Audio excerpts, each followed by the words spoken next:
Olá! Damos continuidade agora à sequência das nossas aulas, sendo esta a terceira aula.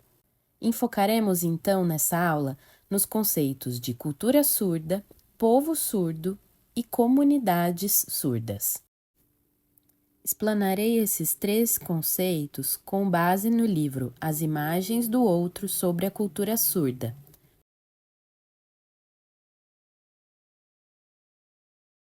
Na apostila, há também um PDF explanando a trajetória de pesquisa da professora Karen Strobel, autora deste livro.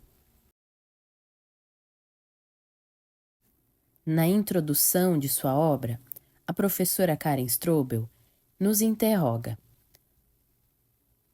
os surdos têm cultura? Bem, no slide inicial da nossa aula, apresentei os termos cultura surda, povo surdo e comunidades surdas, que são propostas terminológicas desta obra. A começar pelo conceito de comunidades surdas, a autora explica que diversos sujeitos, ou seja, pessoas surdas e também pessoas ouvintes, como os codas, os dodas, pessoas que têm irmãos surdos e sabem libras, familiares, pais ouvintes que têm filhos surdos que têm pais surdos também, professores bilíngues que ensinam em libras, intérpretes, tradutores e assim por diante são as pessoas que compõem as comunidades surdas. A cultura surda emerge da interação entre os sujeitos surdos.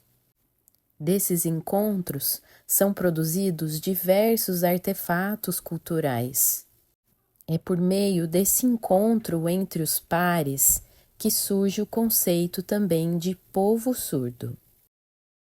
E para definir as diferenças entre esses conceitos, a autora define como dois marcos principais para o povo surdo: a cultura surda e a língua de sinais.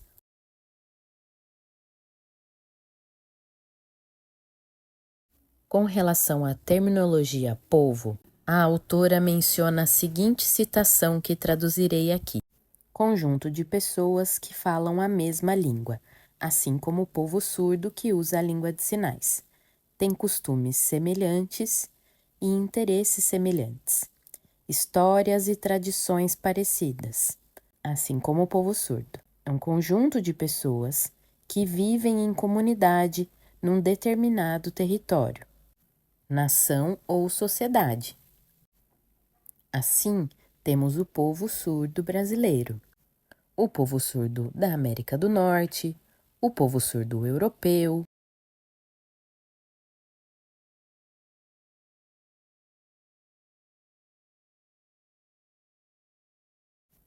Strobel, então, nos explica que a sociedade ouvinte construiu uma imagem negativa da surdez. Assim, ao se deparar com uma pessoa surda, as pessoas ouvintes sentem pena dessa pessoa surda e acreditam que a forma de ajudá-la seja por meio da correção dessa surdez, corrigindo a sua voz, corrigindo a sua audição, para que fiquem iguais às pessoas ouvintes. As pessoas ouvintes, quando constituem uma família e têm um filho que nasce surdo, buscam respostas para suas aflições no atendimento médico. E a categoria médica, majoritariamente, parte de uma visão patológica da surdez, iniciando um processo de investigação e tratamento da surdez. Por outro lado, pais surdos ficam muito felizes em ter filhos surdos, assim como eles, estabelecendo um laço na família de pessoas surdas por gerações. No caso de famílias ouvintes que têm filhos surdos, mas que já sabem das questões identitárias, culturais e linguísticas, já compreendem o papel da educação bilíngue no desenvolvimento dos seus filhos. Strobel nos explica que a sociedade por muito tempo, construiu essa visão médica da surdez como uma deficiência a ser corrigida, mas que as pessoas surdas possuem a sua própria língua, identidade e produzem cultura. A autora define o conceito de cultura como um produto das pessoas que compartilham a mesma língua, os mesmos valores, regras, tradições, e ainda que haja um sistema geral de valores, é possível que haja comunidades específicas menores e que partilhem as próprias culturas. A partir dessa literatura, entende-se os sujeitos surdos como sujeitos culturais, que vivenciam uma experiência visual para organizar a sua comunicação.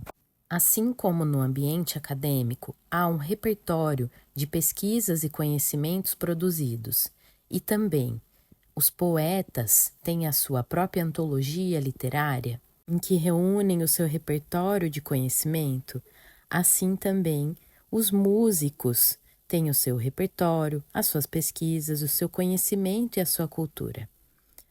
Grupos específicos reúnem a sua própria experiência, os seus próprios conhecimentos, assim como pintores e assim por diante. De forma semelhante, as pessoas surdas também partilham essas identidades, experiências e conhecimentos.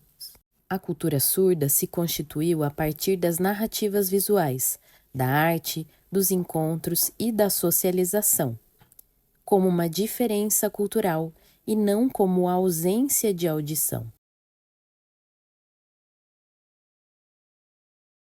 Dessa forma, muitas pessoas ouvintes podem ter uma visão equivocada sobre as pessoas surdas, ao pensarem, por exemplo, que as pessoas surdas são isoladas, não tenham cultura, que sejam sozinhas, que não tenham uma identidade, que não sejam capazes, que não tenham uma língua, que precisem de cuidados ou de que a sua surdez seja curada, que evocam ao acreditar que a oralização seja o único caminho e que a língua de sinais não seja necessária, por partirem de preceitos políticos ouvintistas que tentam normalizar os corpos surdos, com a justificativa de integrá-los, por meio do apagamento das diferenças que são naturais, quando, na verdade, as pessoas surdas já têm as suas próprias formas de interação e de vida comunitária, assim como os indígenas,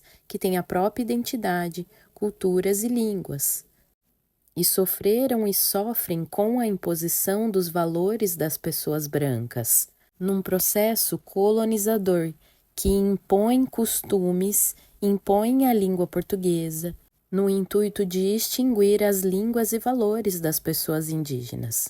Mas também observamos diversos povos indígenas que conseguiram sobreviver e preservar as suas línguas e culturas, assim como os surdos. Portanto, a identidade surda é definida pelo uso da língua de sinais e pela participação comunitária. A cultura surda inclui valores, costumes, socialização e língua. Observa-se um choque de percepções. Quando uma família ouvinte tem então um filho surdo, observa-se então esse choque por não ser o filho conforme era esperado, enquanto a família de surdos recebe a notícia da surdez como uma bênção.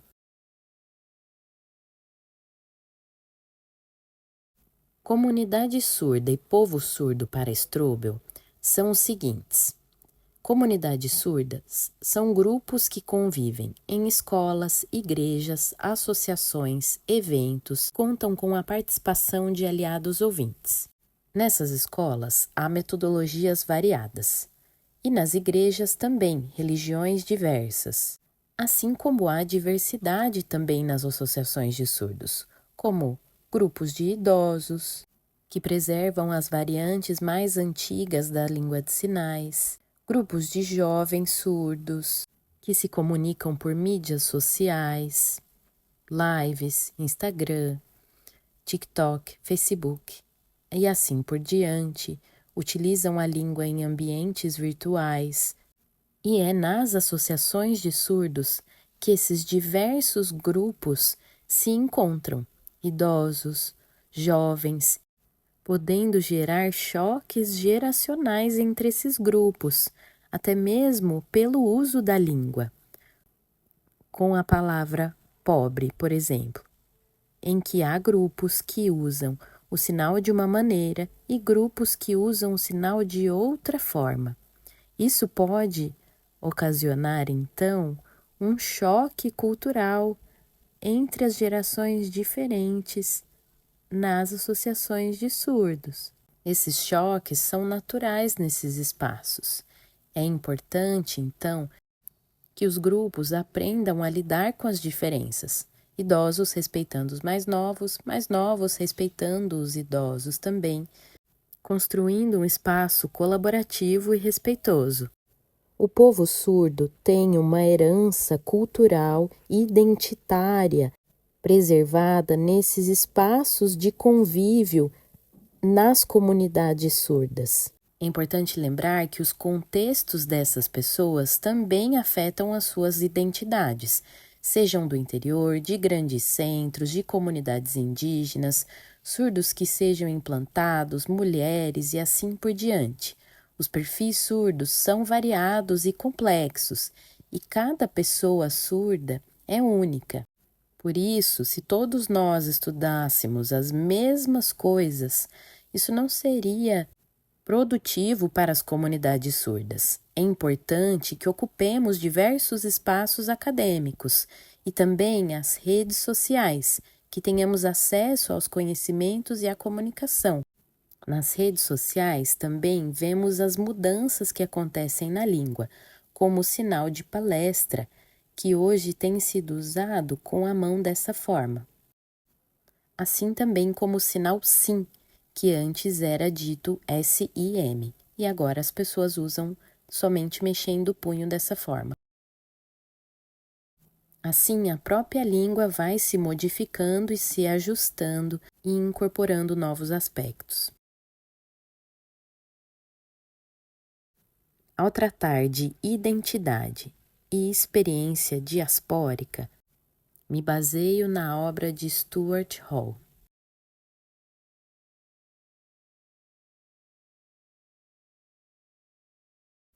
Nessa obra, Hall explica que a identidade surda é complexa e construída coletivamente por diversos fatores, de acordo com as experiências vividas. Em suas viagens pelo mundo, Hall encontrou pessoas surdas com quem pôde observar as semelhanças e compartilhar o sentimento de pertencimento apesar do deslocamento. Assim, mesmo que um surdo brasileiro vá para os Estados Unidos, ele encontrará esse sentimento na comunidade surda de outro país por meio da língua de sinais. Em espaços que compreendam as pessoas surdas a partir da relação intercultural, como diferença e não como deficiência.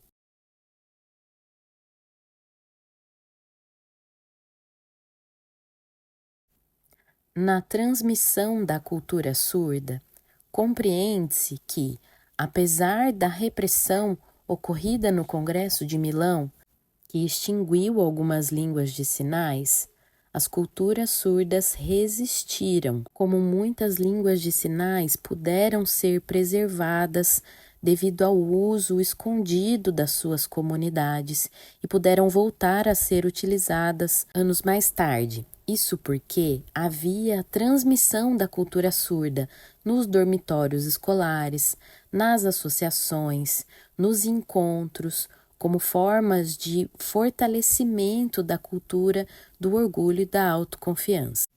De certa forma, as circunstâncias do Congresso de Milão despertaram a comunidade surda.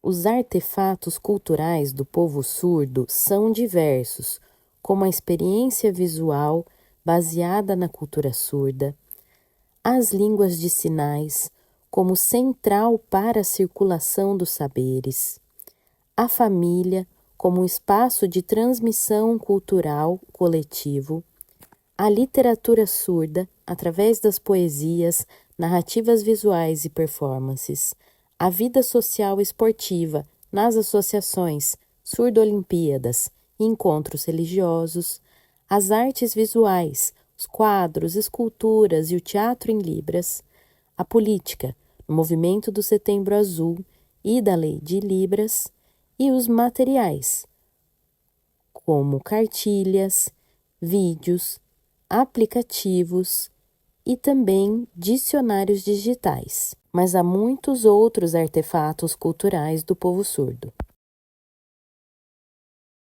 Para concluir, retomo que a história e a cultura surda representam uma característica de diferença linguística e cultural, e não de deficiência. Além disso, que o povo surdo reafirma a sua legitimidade de línguas e culturas, bem como as identidades surdas, por meio da resistência e do orgulho, e a necessidade do reconhecimento cultural, linguístico e político. A esse respeito, um outro autor bastante importante, chamado Pé de Led, nos diz o seguinte: na obra Em Busca da Surdidade, contendo o volume 1 e o volume 2,